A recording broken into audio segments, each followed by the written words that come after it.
Maari ka nang magbalik sa Hatoria bilang isang hara sa piling ng iyong ana. Tigilan lamang ninyo ang paghahanap at pagtuligsa sa akin.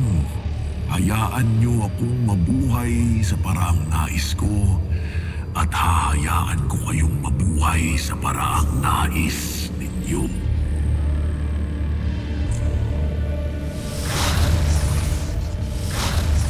Kailangan mo lamang mamili, Tera. Ang ganitong buhay bilang isang normal na tao. Simple at masaya kasama ng mga minamahal mo. What? O ang mabuhay kasama ng mga kapwa mo sangre na mauuwi lamang sa trahedya at kamatayan. Mamili ka, Tera. Tahimik at masayang buhay sa piling nila o ang panoorin ang kanilang kamatayan pati na ng mga kapwa mo sangre.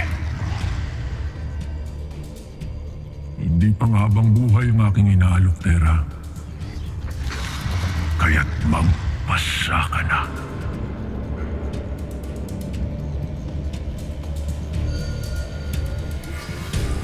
Piliin mo na ang tunay na nais ng iyong puso, Dea.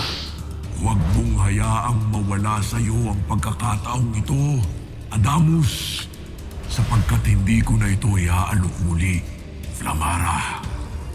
Wikain mo lamang na ang ibig ko ang masusunod, Flamara. Kagad ko siyang ibabalik sa iyo at maglalaho na rin ng sakit at pangungulila na nararamdaman mo.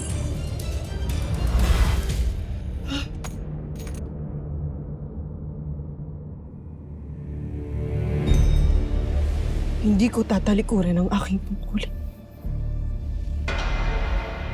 At lalong-lalong hindi ako magpapadala sa iyong mga salita.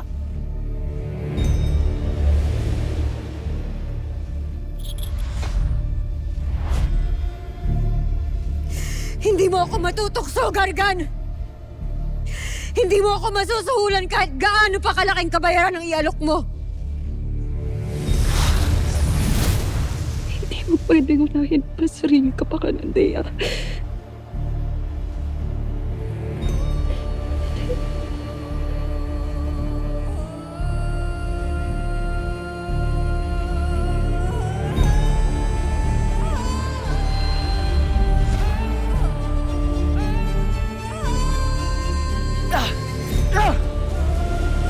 Hindi mo ako malilinlang!